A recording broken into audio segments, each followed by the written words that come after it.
des porte-avions américains au large des côtes de l'Iran. Le monde retient son souffle. Tout le monde débat de Trump et du pétrole, parle du prince héritier iranien Reza Pahlavi, de son sourire doux et de ses appels à la démocratie. Mais à ses côtés se tient celle que tout le monde a sous-estimée. Son épouse, Yasmine Pahlavi. Elle donne rarement des interviews et apparaît presque jamais à la tribune. Pourtant, c'est elle qui inquiète le plus ses adversaires. Washington la qualifie d'imprévisible. Téhéran la traite d'agente du Mossad. Et les Iraniens ordinaires voient en elle leur dernier espoir. Et elle a son propre plan. Qui est-elle vraiment ? Pourquoi le régime a-t-il plus peur d'elle que du prince héritier lui-même ? Pourquoi est-elle qualifiée de figure la plus dure de l'opposition iranienne ? Et quel est ce plan de la future impératrice qui a choqué même Washington par son audace ? Regardez la vidéo jusqu'au bout, cette histoire va vous surprendre. L'impératrice Farah Pahlavi était un symbole de culture et de luxe. Sa belle-fille est le symbole d'une époque de représailles. Yasmine est née à Téhéran. Son père était un grand homme d'affaires et un membre influent du Parti constitutionnaliste d'Iran. La politique l'a entourée dès sa naissance. Elle a étudié dans une école privée d'élite.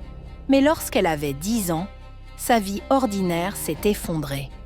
La révolution islamique a forcé la famille à tout abandonner et à fuir vers les États-Unis. Ils se sont installés en Californie et, comme des milliers d'autres Iraniens, ont dû apprendre à vivre de nouveau, dans un pays étranger, sans leur ancien statut. Reza Pahlavi était le célibataire le plus convoité de la diaspora iranienne en exil. Héritier du trône du Pan, pilote de chasse, jeune et séduisant. On dit que ce sont les mêmes cercles de l'élite iranienne aux États-Unis qui les ont réunis. Il avait 25 ans et Yasmine en avait 17. Elle venait tout juste de terminer l'école en Floride. Ces deux jeunes étaient unis par la même douleur, une patrie perdue. En disant oui à l'hôtel, Yasmine ne s'est pas engagée dans une vie de luxe. Elle est devenue membre d'une famille traquée par les services de renseignement d'un État entier. Et au lieu d'avoir peur et de se cacher derrière son mari, elle a relevé le défi. Mais comment est-elle devenue une dame de fer et pourquoi le régime iranien la craint-il plus que le futur Shah lui-même ? Habituellement, les épouses des monarques se consacrent à la charité et à l'inauguration d'expositions. Yasmine a choisi une autre voie. Elle a obtenu son diplôme de droit à l'université George Washington et a travaillé pendant 10 ans au Centre de défense des droits des enfants. Elle allait au tribunal et traitait des affaires de maltraitance d'enfants et de pauvreté. Mais le véritable tournant est arrivé en 2018. Les médecins lui ont posé un diagnostic terrifiant. Et cette bataille pour la vie, elle l'a gagnée. Des proches disent qu'après la maladie, Yasmine n'avait plus peur. Son discours est devenu plus dur et plus tranchant. Et c'est à ce moment-là qu'elle a compris une chose. Les anciennes méthodes ne fonctionnaient plus. Pendant des années, de nombreux critiques ont accusé le prince héritier d'indécision. Ils disaient qu'il attendait depuis 40 ans que l'Occident renverse le régime à sa place. Mais il semble que Yasmine ait décidé de devenir la figure la plus dure de cette famille et d'abandonner toute diplomatie. Souvenez-vous de sa story Instagram scandaleuse, avec des déclarations très dures contre 3 groupes opposés, les religieux, la gauche et l'opposition radicale. Cela a choqué beaucoup de monde. L'épouse d'un leader démocratique, avec un message aussi brutal, le prince héritier a alors été contraint de se justifier. Mais Yasmine ne s'est pas excusée. Elle affronte ouvertement ceux qui, selon elle, jouent un double jeu. Mais le scandale le plus retentissant a éclaté lorsque Yasmine a sévèrement critiqué la lauréate du prix Nobel, Narges Mohammadi. Cette opposante, détenue dans la prison la plus stricte d'Iran, a accordé une grande interview à la star hollywoodienne Angelina Jolie pour le magazine Time. Alors que le monde entier, et même Reza Pahlavi, admirait la défenseuse des droits humains, Yasmine a publiquement mis en doute son image, la soupçonnant de lien avec le régime. Elle est prête à détruire la réputation même d'une héroïne mondiale si elle y voit une rivale ou une menace. Le point culminant de cette nouvelle stratégie agressive est arrivé en avril 2023. Un voyage en Israël. Officiellement, ils s'y sont rendus pour honorer la mémoire des victimes de la Shoah. Mais ils ont été reçus par Gila Gamliel, ministre du Renseignement. Il était clair que les Pahlavi n'étaient pas venus pour discuter de valeurs historiques. En réalité, il s'agissait d'une rencontre avec des personnes qui connaissent très bien le fonctionnement interne du système de sécurité du régime iranien. Ce n'était pas une démonstration d'amitié, mais d'un intérêt stratégique commun. Tandis que Reza serrait des mains et parlait de paix entre les peuples, Yasmine publiait une photo d'une soldate israélienne avec la légende « Femme, vie, liberté », le slogan des manifestations iraniennes contre le régime. Mais il y a un détail qui change tout. Cette alliance inattendue est désormais scellée non seulement par la politique, mais aussi par le sang. Leur fille, la princesse Iman, a épousé un juif américain, Bradley Sherman. Imaginez le symbole, la petite fille d'un chat perse et un marié juif. Pour le régime des mollahs à Téhéran, c'est une gifle éclatante.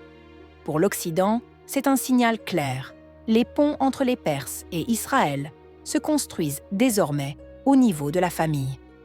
Le mariage a eu lieu en juin et dès l'automne, les journalistes du quotidien Haaretz ont découvert quelque chose de bien plus sérieux.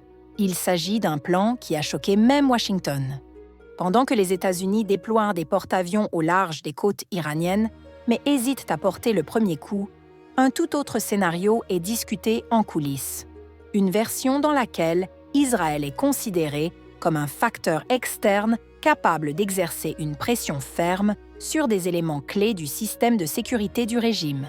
Et le peuple iranien, inspiré par le retour du Shah, intensifie les protestations à l'intérieur du pays.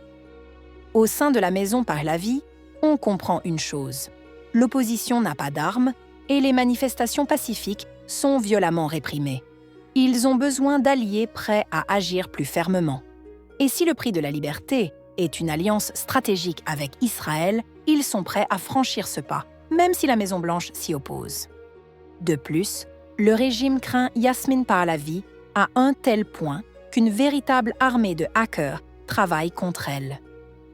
En 2023, son téléphone a été piraté dans le but de trouver des éléments compromettants et de lui attribuer de supposés amants, afin de détruire son image d'épouse idéale. Le calcul était simple, déshonorer la famille. Mais Yasmine a ignoré ces attaques. Elle n'a pas de temps à perdre à se justifier devant ses ennemis. Aujourd'hui, Yasmine Pahlavi n'est plus une jeune émigrée effrayée. C'est une femme qui a traversé une maladie grave et l'exil pour se retrouver à l'aube de grands bouleversements. Certains la jugent trop dure et intransigeante.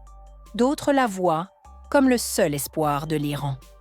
Yasmine est souvent comparée à sa célèbre belle-mère, l'impératrice Farah. Mais cette comparaison montre mieux que tout à quel point les temps ont changé. Farah était le symbole d'un âge d'or.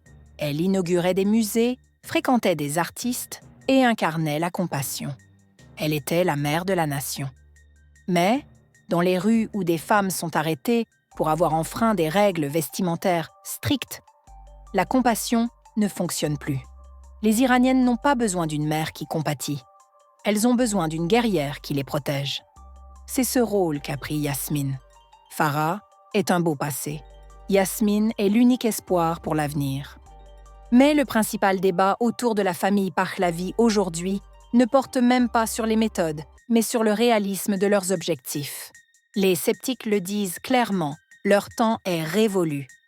45 ans ont passé. En Iran, 2 générations ont déjà grandi pour qui la monarchie n'est qu'une histoire dans les manuels scolaires. Et la vie en exil américain a trop éloigné la famille des problèmes réels du pays. Les partisans rétorquent, c'est la seule autorité légitime. Et seule la figure du Shah peut unir le peuple contre les mollahs. Et vous, qu'en pensez-vous? Est-il réellement possible que la famille Pahlavi retourne en Iran et reprenne le trône? Ou s'agit-il simplement d'un beau rêve qui ne se réalisera jamais? Écrivez votre opinion dans les commentaires. Il est important pour nous de savoir ce que vous pensez de ce qui se passe.